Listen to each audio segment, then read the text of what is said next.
बहाने भीख मांगने के लिए सऊदी अरब जा रहे थे। मतलब पाकिस्तान की हालत इतनी ज्यादा खराब हो चुकी है कि वहां लोगों को भीख तक नसीब नहीं हो रही और इसीलिए वहां के लोग भीख मांगने के लिए सऊदी अरब का रुख कर रहे हैं। पाकिस्तान के मीडिया के मुताबिक ये सारे लोग उम्रा यानी धार्मिक यात्रा के नाम पर सऊदी अरब जा रहे थे। पकड़े गए लोगों में महिलाएं और बच्चे भी शामिल हैं। पाकिस्तान के अखबार डॉन के मुताबिक 30 सितंबर की रात पंजाब प्रांत के मुल्तान हवाई अड्डे पर सऊदी अरब जाने वाली फ्लाइट से 8 लोगों को उतारा गया और दावा किया गया कि ये सभी लोग धार्मिक यात्रा करने के बहाने से सऊदी अरब जाने की कोशिश कर रहे थे ताकि वहां वो भीख मांग सकें। अखबार के मुताबिक 30 सितंबर से पहले भी इसी हवाई अड्डे पर सऊदी अरब जाने वाले विमान से 11 महिलाओं और एक बच्चे के साथ 16 लोगों को उतारा गया था। आरोप है कि ये लोग भी उम्रा वीजा पर सऊदी अरब भीख मांगने जा रहे थे। लेकिन इससे पहले कि पाकिस्तान की एक बार फिर बेइज्जती होती, उसने इन लोगों को पकड़ लिया, क्योंकि कुछ रोज पहले ही सऊदी अरब और यूएई जैसे देशों ने भिखारियों को लेकर पाकिस्तान सरकार के सामने नाराजगी जताई थी। अरब देशों ने 2 टूक कह दिया था कि अगर तीर्थ यात्रा के नाम पर पाकिस्तान के भिखारी उनके देशों में घुसे तो पाकिस्तान की सरकार को इसकी बड़ी कीमत चुकानी होगी। क्योंकि दावा किया गया कि इन देशों में जो भिखारी पकड़े गए उनमें 90% से ज्यादा पाकिस्तान के थे। इसलिए सऊदी अरब और यूएई जैसे देशों ने पाकिस्तान की सरकार को भिखारी न भेजने के लिए अल्टीमेटम दे दिया। यहाँ तक कि इन देशों ने पाकिस्तान से वहाँ पकड़े गए भिखारियों को वापस लेने की भी अपील की। मतलब भिखारियों की वजह से पाकिस्तान की एक बार फिर इंटरनेशनल फजीयत हो गई। सऊदी अरब और यूएई का आरोप है कि तीर्थ यात्रा के नाम पर पाकिस्तान से बड़ी संख्या में लोग वहां आते हैं और मौका मिलते ही वहां भीख मांगना शुरू कर देते हैं, जिससे उनके देश की छवि खराब हो रही है। पाकिस्तान के मीडिया का दावा है कि बेरोजगारी और महंगाई की वजह से पाकिस्तान के हालात बुरी तरह बिगड़ चुके हैं।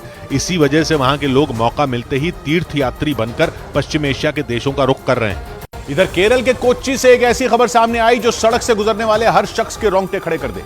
किसी जगह का रास्ता न पता हो तो आजकल सब गूगल मैप्स का इस्तेमाल करते हैं। केरल के कोच्चि में भी एक कार में 5 लोग सफर पर निकले, लेकिन उनसे गूगल मैप्स को फॉलो करने में एक चूक हो गई, जिसकी वजह से उस कार में सवार 29 साल के 2 डॉक्टर अपनी जान से हाथ धो बैठे, क्योंकि उनकी कार सीधा एक नदी में जा गिरी। कार के साथ इतना भयानक हादसा देख आसपास के लोग और प्रशासन उसमें मौजूद लोगों को बचाने के लिए उतर गए, मगर 2 लोगों की जान नहीं बचाई जा सकी। पुलिस ने बताया कि मरने वाले दोनों डॉक्टरों में एक डॉक्टर ही कार चला रहे थे। आधी रात हो चुकी थी, उनके लिए रास्ता अनजान था और तेज बारिश भी हो रही थी। इसलिए ड्राइविंग सीट पर बैठे डॉक्टर ने आगे का रूट पता करने के लिए गूगल मैप्स खोला। गूगल मैप्स ने बाईं तरफ मुड़ने को कहा, मगर वो लेफ्ट टर्न लेने से चूक गए। वो आगे चले गए और आगे सड़क थी ही नहीं, आगे नदी थी और उनकी गाड़ी नदी में जा गिरी। उधर यूरोप के देश स्पेन से एक ऐसे हादसे की खबर सामने आई जिसने पूरी दुनिया में खलबली मचा दी। वहां के मुर्सिया इलाके में एक नाइट क्लब में लगी आग में जलकर 13 लोगों की मौत हो गई। हादसा उस वक्त हुआ जब नाइट क्लब में एक परिवार जन्मदिन मनाने गया था, लेकिन तभी उस नाइट क्लब में आग लग गई, जिसकी वजह से उन लोगों को जान बचाकर भागने का भी मौका नहीं मिला। नाइट क्लब में लगी आग के तांडव मचाने का एक वीडियो भी सामने आया, जिसमें उसका ज्यादातर हिस्सा लपटों के बीच घिरा नजर आया। चारों तरफ ऊंची ऊंची लपटों का कब्जा दिखाई दिया और थोड़ी देर में आग पहले से भी ज्यादा भड़क गई, जिसके बाद मुर्सिया इलाके के उस नाइट क्लब में लगी आग को बुझाने के लिए दमकल की कई गाड़ियों को लगाना पड़ा। लेकिन आग इतनी भीषण थी कि उसे बुझाने के लिए दमकल कर्मियों को काफी मशक्कत करनी पड़ी। कुछ घंटों की मेहनत के बाद उस नाइट क्लब में लगी आग के तांडव को शांत किया जा सका, लेकिन इस दौरान आग ने जमकर कहर बरपाया। इधर बिहार के गोपालगंज में धार्मिक जुलूस के दौरान कुछ लोगों ने माहौल खराब करने की कोशिश की। आरोप लगा कि वहां की एक मस्जिद से कुछ लोगों ने उस जुलूस पर पथराव किया, जिसके बाद देखते ही देखते दोनों पक्ष के लोग आमने सामने आ गए और दूसरी तरफ से भी पत्थरबाजी शुरू हो गई। आरोप लगा कि वो धार्मिक जुलूस जैसे ही गोपालगंज के हथुआ इलाके में बनी उस मस्जिद के सामने से गुजरा, उस पर पथराव किया गया। वहां से सामने आए वीडियो में कुछ लोग उस मस्जिद की छत पर खड़े होकर पत्थर फेंकते भी दिखाई दिए, जिसके बाद जुलूस में शामिल लोगों ने भी जवाबी पत्थरबाजी की। दोनों तरफ से पथराव के बाद वहां अफरा तफरी मच गई। बवाल की सूचना पर वहां पुलिस अधिकारी फोर्स के साथ पहुंचे। इस दौरान हालात पर काबू करने के लिए एसडीपीओ ने जुलूस को आगे बढ़ाने के लिए धार्मिक नारे भी लगाए। पत्थरबाजी से जुलूस में शामिल कई लोग घायल हुए, जिसके बाद तनाव को देखते हुए वहां भारी पुलिस बल तैनात कर दिया गया और पुलिस अधिकारियों ने हालात काबू करने का दावा किया। उधर उत्तर अमेरिकी देश मेक्सिको से डरा देने वाला एक वीडियो सामने आया। वहां की एक चर्च में प्रार्थना सभा के दौरान उसकी छत पत्तों की तरह गिरती नजर आई, जिसकी वजह से इस हादसे में 9 लोगों की मौत हो गई और 50 से ज्यादा लोग घायल हो गए। लेकिन जिस किसी ने भी इस हादसे का वीडियो देखा, उसकी रूह कांप गई। रोंगटे खड़े कर देने वाली इस घटना का जो वीडियो सामने आया, उसमें सियुदाद मदेरो इलाके में मौजूद उस चर्च की छत चंद सेकंड के अंदर भरभराकर गिरती नजर आई, जिसके बाद वहां चीख पुकार मच गई। हादसा उस वक्त हुआ जब उस चर्च में लोग प्रार्थना करने के लिए पहुंचे थे, लेकिन तभी उस चर्च की छत अचानक ढह गई, जिसके बाद लोग जान बचाने के लिए इधर उधर भागने लगे। हादसे के बाद वहां जो तस्वीरें सामने आई उनमें कुछ लोग घायलों को निकालते नजर आए, क्योंकि उस चर्च की छत के गिरते ही वहां मलबे का ढेर लग गया और कई लोग मलबे में दब गए। वहीं इस हादसे के बाद रेस्क्यू टीमों ने लोगों को मलबे से निकालने के लिए पूरी ताकत झोंक दी। इस बीच तुर्की की राजधानी अंकारा आत्मघाती हमले से दहल उठी। इस हमले की जिम्मेदारी कुर्दिस्तान वर्कर्स पार्टी ने ली। अंकारा में यह धमाका तुर्की की संसद के नजदीक हुआ, जिसमें 2 पुलिस वालों को चोट लगी। क्योंकि तुर्की की संसद के पास एक आत्मघाती हमलावर ने खुद को बम से उड़ा लिया, जिसके बाद पूरा इलाका धुएं से भर गया। धमाका इतना भयानक था कि किसी का भी कलेजा कांप उठे। जबकि धमाके से कुछ देर पहले वहां सन्नाटा था और कुछ लोग वहां से गुजरे थे, लेकिन तभी एक गाड़ी रुकी और 2 लोग नीचे उतरे, जिनमें एक तेजी से दौड़ता हुआ आगे बढ़ा और कुछ ही पलों बाद धमाका हुआ और उस हमलावर के चिथड़े उड़ गए। इस डरावनी घटना के बाद पूरे अंकारा में हड़कंप मच गया। थोड़ी देर बाद तुर्की की संसद के आसपास सेना तैनात कर दी गई। इस बीच खबर आई कि इस हमले में 2 पुलिस वाले घायल हो गए, क्योंकि एक हमलावर ने तो खुद को उड़ा लिया, लेकिन गाड़ी से उतरे दूसरे हमलावर ने वहां गोलियां चलाईं, जिससे पुलिस वाले जख्मी हो गए। थोड़ी देर बाद पता चला कि अंकारा को दहलाने वाला कोई और नहीं बल्कि कुर्द लड़ाकों का संगठन PKK है, जिसे कुर्दिस्तान वर्कर्स पार्टी भी कहते हैं। इस संगठन ने खुद इस हमले की जिम्मेदारी भी ली, जिसके कुछ ही घंटों बाद तुर्की की सरकार ने कुर्दिस्तान वर्कर्स पार्टी से इस हमले का बदला ले लिया, क्योंकि तुर्की के रक्षा मंत्रालय ने इराक में घुसकर कुर्दिस्तान वर्कर्स पार्टी के 20 ठिकानों को तबाह करने का दावा किया और जानकारी दी कि तुर्की के लड़ाकू विमानों की बमबारी में कई कुर्द लड़ाके मारे गए, क्योंकि अंकारा में आत्मघाती हमले के बाद तुर्की के लड़ाकू विमान उत्तरी इराक में घुस गए, जहां उन्होंने कुर्द लड़ाकों के 1-2 नहीं बल्कि 20 ठिकानों को बर्बाद कर दिया। इस एयर स्ट्राइक के बारे में खुद तुर्की के रक्षा मंत्रालय ने जानकारी दी और बताया कि तुर्की के विमानों ने उत्तरी इराक में एयर स्ट्राइक की, क्योंकि उत्तरी इराक को कुर्द लड़ाकों का गढ़ माना जाता है। इराक के इस हिस्से की सीमा तुर्की से लगती है और तुर्की के विमान पहले भी कई बार वहां घुस चुके हैं, लेकिन इस बार वो बदला लेने घुसे, क्योंकि कुर्द लड़ाकों ने तुर्की की संसद के मेन गेट के पास बम फोड़ा और एर्दोआन सरकार को ललकारा। क्योंकि तुर्की और कुर्द लड़ाकों का झगड़ा सालों पुराना है। तुर्की समेत उसके सहयोगी पश्चिमी देश तो कुर्द लड़ाकों को आतंकी मानते हैं, जबकि कुर्द समुदाय का कहना है कि वो एक अलग देश के लिए लड़ रहा है, जिसमें रुकावट बनने वाले देश उसके दुश्मन, जिनसे कुर्द लड़ाकों का 36 का आंकड़ा है और उन देशों में तुर्की का नंबर सबसे पहला है, क्योंकि एर्दोआन सरकार तुर्की और उसके आसपास के इलाकों से कुर्द लड़ाकों को खत्म करने में जुटी। यही वजह रही कि PKK ने अंकारा को निशाना बनाया और वहां आत्मघाती हमला कर दिया। कुर्द समुदाय के लोग सीरिया, इराक, ईरान, तुर्की और अर्मेनिया में रहते हैं, जिनकी आबादी करीब 3.5 करोड़ है, जो अपने लिए एक अलग देश कुर्दिस्तान की मांग करते हैं, जिसमें इराक का उत्तरी, तुर्की का दक्षिणी और सीरिया का उत्तरी इलाका शामिल होगा। लेकिन तुर्की किसी भी हालत में ऐसा नहीं होने देना चाहता और इसीलिए इराक और सीरिया में घुसकर कुर्द लड़ाकों को मारता है, क्योंकि इन देशों के एक हिस्से में कुर्द समुदाय का बोलबाला है और यहाँ से कुर्द लड़ाके सीमा पार करके तुर्की में घुस जाते हैं। उसी खवाद हाउस को एक बार फिर निशाने पर लेने की साजिश रची गई, लेकिन इससे पहले ही दिल्ली पुलिस ने NIA की मोस्ट वांटेड आतंकियों की लिस्ट में शामिल आतंकी शाहनवाज को उसके 2 साथियों के साथ दिल्ली के जैतपुर इलाके से गिरफ्तार कर लिया। पुलिस का आरोप है कि शाहनवाज आतंकी संगठन इस्लामिक स्टेट से जुड़ा है और वो उत्तर भारत में कई बड़े आतंकी हमले को अंजाम देने की प्लानिंग में जुटा था। दिल्ली पुलिस के मुताबिक आतंकी शाहनवाज उर्फ शफी-उज़-जमा पिछले कई दिनों से दिल्ली में रह रहा था और अपने साथियों के साथ मिलकर आतंकी हमले की साजिश रच रहा था, लेकिन एक खुफिया जानकारी पर दिल्ली पुलिस की एक टीम ने जैतपुर इलाके से उसे दबोच लिया। मेन एक्यूज था मोहम्मद शाहनवाज। उसको आज सुबह उसके 2 साथियों के साथ इनको अरेस्ट किया। दिल्ली पुलिस के मुताबिक शाहनवाज के साथ पकड़े गए 2 आतंकियों के नाम रिजवान और अरशद है। पुलिस ने रिजवान को लखनऊ से जबकि अरशद को मुरादाबाद से गिरफ्तार किया। दिल्ली पुलिस के मुताबिक पकड़े गए आतंकियों के ठिकानों से बम बनाने का सामान बरामद किया गया। पुलिस का दावा है कि पकड़े गए सारे आतंकी पाकिस्तान में बैठे अपने आका के साथ लगातार संपर्क में थे। और इंजीनियरिंग के छात्र रह चुके शाहनवाज पर आतंकी संगठन ISIS के पुणे मॉड्यूल का सरगना होने का आरोप है। पुलिस के मुताबिक दिल्ली का रहने वाला शाहनवाज पेशे से एक इंजीनियर है, जो 18 जुलाई को महाराष्ट्र की पुणे पुलिस की हिरासत से फरार हो गया था। पुलिस FIR के मुताबिक इसी साल 18 जुलाई को महाराष्ट्र के पुणे में बाइक चुराने के मामले में वहां की पुलिस ने शाहनवाज और मध्य प्रदेश के 2 लोगों को गिरफ्तार किया था। आरोप है कि उसी दौरान शाहनवाज पुलिस की गाड़ी से कूदकर फरार हो गया था। जांच में पता चला कि शाहनवाज समेत पकड़े गए तीनों लोग ISIS के आतंकी हैं और इसी वजह से पुलिस ने इसे पुणे ISIS मॉड्यूल नाम दे दिया। बाद में NIA ने शाहनवाज पर 3 लाख रुपए का इनाम रख दिया। और दिल्ली पुलिस के सूत्रों का दावा है कि पुणे से फरार होने के बाद शाहनवाज दिल्ली में छिपकर रह रहा था। जांच के दौरान दिल्ली पुलिस ने यह दावा किया कि पाकिस्तान से इन्हें PDF फाइल में बम बनाने की जानकारी भेजी जाती थी। पुलिस ने शाहनवाज के ठिकाने से भारी मात्रा में लिक्विड केमिकल बरामद होने का दावा किया, जिससे वो बम बनाने की तैयारी। दिल्ली पुलिस के मुताबिक वो उत्तर भारत के कई शहरों में बड़े आतंकी हमले के फिराक में था। पुलिस के सूत्र बताते हैं कि महाराष्ट्र के पुणे में गिरफ्तार होने से पहले शाहनवाज अपने साथियों के साथ मिलकर केमिकल से कई बार बम बना चुका था। और पुलिस सूत्रों का दावा है कि उसने वहां के जंगल में बम का ट्रायल भी किया था, जो कामयाब रहा था। दिल्ली पुलिस के सूत्रों के मुताबिक पुणे ISIS मॉड्यूल उत्तर भारत के कई शहरों में सीरियल ब्लास्ट करने की तैयारी में था, जिसके लिए उसने कई शहरों की रेकी तक की थी। गुजरात, अहमदाबाद एटसेट्रा, इन एरियाज में भी इनको काफी इन्होंने एलेबोरेट रेकी करी। दिल्ली पुलिस का दावा है कि रेकी के दौरान शाहनवाज और उसके साथी कई दिनों तक दूसरे शहरों में रहते थे और ये पता लगाने की कोशिश करते थे कि किस जगह पर धमाके से कितना नुकसान होगा। पुलिस के सूत्र बताते हैं कि इनका मकसद भीड़ भाड़ वाले इलाकों में ताकतवर बम से धमाका करना था, ताकि बड़ी संख्या में लोगों की मौत हो।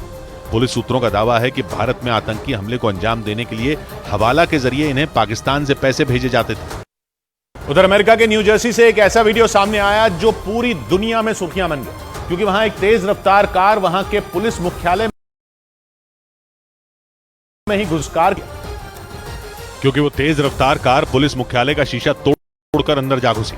इस घटना से हड़कंप मच गया और पुलिस मुख्यालय के दूसरे कमरे में मौजूद 2 पुलिसकर्मी वहां पहुंच गए। पुलिसकर्मियों को देखकर वो आदमी खौफ से भर गया और बाद में उसने सरेंडर कर दिया। इसके बाद पुलिस ने उसे आतंकवाद फैलाने के आरोप में गिरफ्तार कर लिया, क्योंकि आरोप है कि उस ड्राइवर ने जानबूझकर अपनी कार पुलिस मुख्यालय में घुसा दी थी। गनीमत ये रही कि इस घटना में किसी को कोई नुकसान नहीं पहुंचा, क्योंकि जिस वक्त वो तेज रफ्तार कार पुलिस मुख्यालय में घुसी उस वक्त वहां कोई मौजूद नहीं था। इधर इंडिगो की एक फ्लाइट में इमरजेंसी दरवाजा खोलने की कोशिश के आरोप में एक यात्री को गिरफ्तार कर लिया गया। ये विमान नागपुर से बेंगलुरु जा रहा था और आरोप है कि उस विमान में बैठे एक यात्री ने अचानक इमरजेंसी दरवाजा खोलने की कोशिश की। उस वक्त वो विमान उड़ान भरने ही वाला था, जिसके बाद CISF ने आरोपी को गिरफ्तार कर लिया। इस बीच बिहार के वैशाली से हैरान कर देने वाला एक वीडियो सामने आया, जिसमें शराब माफिया आबकारी टीम पर हमला करते नजर आए। ये घटना उस वक्त हुई जब उस आबकारी टीम के लोग छापेमारी करने पहुंचे थे और तभी कुछ लोगों ने आबकारी टीम पर हमला कर दिया। इस घटना का जो वीडियो सामने आया उसमें कुछ लोग आबकारी टीम के अधिकारियों पर लाठियां और डंडे फेंकते नजर आए। इस दौरान भारी संख्या में पुलिस के जवान मौजूद थे,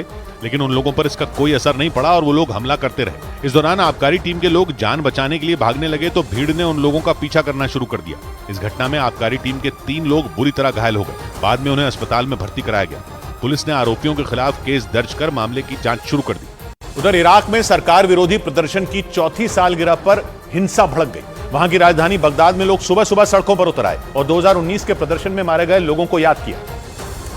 लेकिन रात होते होते इराक की राजधानी बगदाद जल उठी। जिधर नजर गई उधर सड़कों पर जलते टायर और चीजें नजर आईं, क्योंकि इराक में सरकार विरोधी प्रदर्शन की 4थी सालगिरह पर प्रदर्शनकारियों और इराक के सुरक्षा बल की भिड़ंत हो गई। एक ओर से प्रदर्शनकारियों ने अपना गुस्सा दिखाया तो दूसरी ओर से सुरक्षा बल ने उन पर लाठियां चलाई। प्रदर्शनकारी जब बगदाद की सड़कों पर निकले तो उनके हाथों में झंडे और उन लोगों की तस्वीरें थीं जो 2019 में इसी महीने हुए प्रदर्शन में मारे गए थे। लेकिन जैसे जैसे प्रदर्शन आगे बढ़ा बात बढ़ती गई और रात तक बगदाद में आगजनी शुरू हो गई।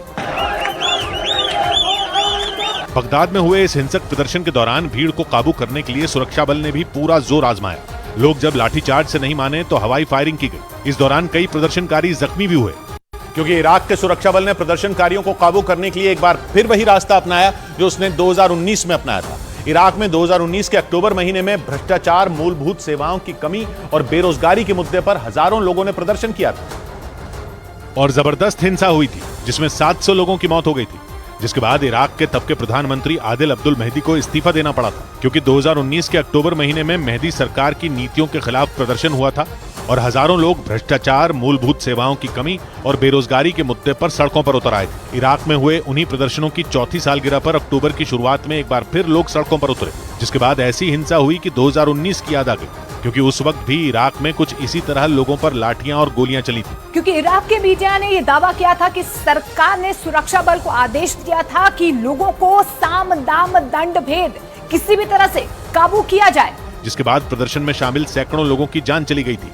इस बीच अमेरिकी स्पेस एजेंसी नासा की एक ऐसी स्टडी सामने आई जिसके बाद डर जताया जाने लगा कि अमेरिका का न्यूयॉर्क शहर हमेशा के लिए गायब हो सकता है। ऐसा इसलिए क्योंकि नासा के वैज्ञानिकों ने दावा किया कि न्यूयॉर्क शहर के कई हिस्से धीरे धीरे समंदर में डूबते जा रहे हैं, जिसकी वजह से न्यूयॉर्क शहर में बाढ़ आ सकती है। न्यूयॉर्क समंदर के किनारे बसा है और दुनिया भर में समुद्र के तट पर बसे शहरों के जल समाधि लेने का खतरा मंडरा रहा है। क्योंकि ग्लोबल वार्मिंग की वजह से समंदर का स्तर तेजी से बढ़ रहा है। और न्यूयॉर्क शहर के सामने ये संकट तो है ही। नासा के वैज्ञानिकों ने पाया कि माजरा ये है कि न्यूयॉर्क की जमीन के नीचे उथल पुथल मची हुई है। आइस एज के वक्त न्यूयॉर्क पूरी तरह बर्फ की मोटी चादर से ढका हुआ था और अब वो बर्फ नहीं है, तो उसकी वजह से जमीन खुद को एडजस्ट कर रही है और न्यूयॉर्क शहर की जमीन धंसती जा रही है। उधर मिस्र के इस्माइलिया शहर में मौजूद पुलिस मुख्यालय में लगी आग से पूरे देश में हड़कंप मच गया, क्योंकि जिस वक्त उस बिल्डिंग में आग लगी उसके अंदर करीब 40 लोग मौजूद थे, जो मिस्र के इस्माइलिया में मौजूद उस इमारत में फंस गए, जिसमें लपटों ने ऐसा तांडव मचाया कि देखने वालों की रूह कांप गई, क्योंकि वो 5 मंजिला बिल्डिंग किसी तेल के टैंकर की तरह जलती दिखाई दी। रात के वक्त लगी आग में वो इमारत पूरी तरह जलकर राख हो गई और इस दौरान उसके अंदर फंसे 38 लोग बुरी तरह झुलस गए, क्योंकि वहां के पुलिस मुख्यालय में लगी आग इतनी भीषण थी कि उसे बुझाने में दमकल कर्मियों के पसीने छूट गए। बताया गया कि आग पर काबू पाने के लिए रात भर पानी की बौछार की गई, तब कहीं जाकर सुबह उसे बुझाया जा सका। इस काम में फायर ब्रिगेड की कई गाड़ियां और सैकड़ों दमकल कर्मी घंटों तक जुटे रहे, लेकिन बिल्डिंग में लगी आग ने ऐसा भयानक रूप ले लिया कि वो सब कुछ तबाह करके ही मानी। इस बीच अफगानिस्तान की तालिबान सरकार के एक मंत्री ने एक ऐसा बयान दिया जिसके बाद पूरी दुनिया में उनकी थू-थू होने लगी। ऐसा इसलिए क्योंकि उन्होंने महिलाओं को पुरुषों का गुलाम बता दिया, जिसकी वजह से एक बार फिर दुनिया भर में तालिबान सरकार की आलोचना शुरू हो गई। तालिबान सरकार के उच्च शिक्षा मंत्री नेदा मोहम्मद नदीम ने शरिया कानून का हवाला देते हुए महिलाओं को पुरुषों का गुलाम बता दिया। और इस दौरान उन्होंने ये भी दावा किया कि शरिया कानून के मुताबिक अल्लाह की नजरों में पुरुष और महिलाएं एक बराबर नहीं है, क्योंकि उनके मुताबिक शरिया कानून ये कहता है कि पुरुष राज करने के लिए बने हैं, जबकि महिलाओं को उनके आदेशों का पालन करना चाहिए। तालिबान पर महिलाओं पर अत्याचार करने के आरोप लगते रहे हैं, लेकिन इसके बावजूद वहां महिलाओं को कोई रियायत नहीं दी गई और अब वहां के मंत्री ने महिलाओं को पुरुषों का गुलाम बता दिया, जिसके बाद सारी दुनिया में तालिबान सरकार के इस रवैये की आलोचना शुरू हो गई। इधर दिल्ली में जवाहरलाल नेहरू यूनिवर्सिटी की दीवारों पर एक बार फिर आपत्तिजनक स्लोगन लिखने का मामला सामने आया, जिनमें बीजेपी, प्रधानमंत्री और कश्मीर से जुड़े विवादास्पद स्लोगन लिखे गए। हालांकि ये स्लोगन किसने लिखा है इसकी जानकारी सामने नहीं आई, लेकिन इन दीवारों को साफ कराने और उनकी जांच के निर्देश दे दिए गए। इसके साथ ही पुलिस इस मामले की जांच में जुट गई। इस बीच बिहार सरकार में जाति के आधार पर कराई गई जनगणना के आंकड़े जारी कर दिए गए। बिहार की सरकार में हिस्सेदार नीतीश कुमार की पार्टी जेडीयू और लालू यादव की पार्टी आरजेडी के नेताओं ने इसे ऐतिहासिक बताया, जिसके बाद पटना में मौजूद जेडीयू के दफ्तर में जश्न मनाया गया। इस दौरान जेडीयू कार्यकर्ताओं ने एक दूसरे को गुलाल लगाया और ढोल नगाड़ों की थाप पर जमकर डांस किया। बिहार में जारी किए गए जातिगत जनगणना के आंकड़ों के मुताबिक बिहार में ओबीसी यानी पिछड़ा वर्ग के 27.1286% लोग हैं। इसके अलावा एससी यानी अनुसूचित जाति वर्ग के लोगों की संख्या कुल आबादी की 19.6518% है, तो वहीं एसटी मतलब अनुसूचित जनजाति वर्ग के लोगों की संख्या 1.6824% है। इन आंकड़ों के मुताबिक बिहार में अत्यंत पिछड़ा वर्ग की तादाद वहां की कुल आबादी का 36.0148% है। जातिगत जनगणना में सबकी निगाह सामान्य वर्ग की आबादी के आंकड़ों पर भी थी। बिहार में लंबे वक्त से जातिगत जनगणना की मांग की जा रही थी, जिसके आंकड़े सामने आए और इन आंकड़ों के मुताबिक बिहार में कुल जनसंख्या का 15.5224% हिस्सा सामान्य वर्ग से ताल्लुक रखता है। इनमें ब्राह्मण समुदाय की आबादी 3.6675% है, वहीं भूमिहार समुदाय कुल आबादी का 2.8693% है। इसके अलावा कुर्मी समुदाय के 2.87% लोग हैं, वहीं मुसहर समुदाय की आबादी का हिस्सा कुल आबादी का 3% है। इसके अलावा कुल जनसंख्या का 14.2666% यादव समुदाय से ताल्लुक रखता है। जातिगत जनगणना के आंकड़े जारी होने के बाद जेडीयू और आरजेडी ने बिहार की जनता को बधाई दी। मुख्यमंत्री नीतीश कुमार और आरजेडी प्रमुख लालू यादव ने ट्वीट कर इसे बिहार की जनता की जीत बताया। साथ ही बीजेपी पर जातिगत जनगणना के मामले में अड़ंगा लगाने का आरोप भी लगाया। तो सरकार के आरोप लगाते ही बीजेपी ने भी पलटवार करने में देर नहीं की। बिहार में हुई जातिगत जनगणना को बीजेपी ने भ्रम फैलाने वाली रिपोर्ट बताया। ओबीसी की बात करने वाले अपनी राजनीति को परिवार से आगे निकालेंगे क्या? कितने लोगों को नौकरी दी, कितने लोगों की हालत सुधरी, ये रिपोर्ट कार्ड होनी चाहिए थी। लेकिन दूसरी तरफ बिहार में हुई जातीय जनगणना के बाद कांग्रेस नेता दिग्विजय सिंह ने मध्य प्रदेश में भी उनकी पार्टी की सरकार बनने पर जाति आधारित जनगणना कराने का दावा कर दिया। दिग्विजय सिंह ने खुद को जातिगत जनगणना का पक्षधर बताया और ऐलान किया कि मध्य प्रदेश में कांग्रेस की सरकार बनी तो वो जाति आधारित जनगणना कराएगी। तो सरकार आई तो सर आप मध्य प्रदेश में भी कराएंगे क्या सर? निश्चित। ये सवाल तब उठा जब बिहार की सरकार ने जाति आधारित जनगणना की रिपोर्ट जारी की। उधर लेबनान की राजधानी बेरूत में मानवाधिकार कार्यकर्ताओं को एक बार फिर निशाना बनाया गया। प्रदर्शन के दौरान कुछ लोग आए और उन्होंने उनसे मारपीट शुरू कर दी। बेरूत में मानवाधिकार कार्यकर्ता एलजीबीटी समुदाय यानी समलैंगिकों के अधिकारों के लिए प्रदर्शन करने इकट्ठा हुए। लेकिन प्रदर्शन के दौरान ही कुछ लोग झुंड में आए और उन्होंने मानवाधिकार कार्यकर्ताओं के साथ मारपीट शुरू कर दी। कुछ लोगों को तो उन्होंने लहूलुहान तक कर डाला। भीड़ में आए इन लोगों ने प्रदर्शनकारियों से जानवरों जैसा सलूक किया। एक शख्स के मुंह पर तो उन्होंने लात मार दी। महिलाओं से भी बदसलूकी की गई। इस दौरान पुलिस भी वहां मौजूद थी, लेकिन वो कुछ खास करती नजर नहीं आई। उल्टा उसके सामने ही मानवाधिकार कार्यकर्ताओं से धक्का मुक्की हुई। हालांकि बाद में पुलिस ने इन लोगों को हिरासत में ले लिया। लेबनान में जिन मानवाधिकार कार्यकर्ताओं पर हमला हुआ वो एलजीबीटी समुदाय के अधिकारों की लड़ाई लड़ने सड़कों पर उतरे थे, क्योंकि पिछले कुछ सालों में वहां इस समुदाय के लोगों पर हमले बढ़ गए हैं। इस बीच दक्षिण पूर्व एशिया के देश इंडोनेशिया के जंगलों में लगी आग ने वहां के लाखों लोगों का सांस लेना मुश्किल कर दिया।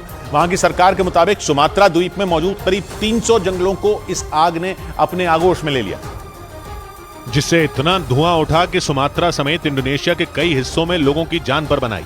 हालात ऐसे हो गए कि इंडोनेशिया की सरकार को लोगों से अपने घरों से बाहर न निकलने की अपील करनी पड़ गई। वहां के लोगों को ये निर्देश दिए गए कि वो अपने घरों से ही काम करें और तब तक अपने घर से बाहर ना निकले जब तक कि बहुत जरूरी ना हो, क्योंकि पिछले कुछ दिनों में वहां जंगलों में लगी आग की वजह से हवा बेहद जहरीली हो गई, जिसका असर वहां के 1,70,00,000 लोगों पर पड़ा, जिन्हें जंगलों से उठने वाले धुएं की वजह से खांसी, सांस लेने में दिक्कत और आंखों में जलन की समस्या होने लगी। और इसका सबसे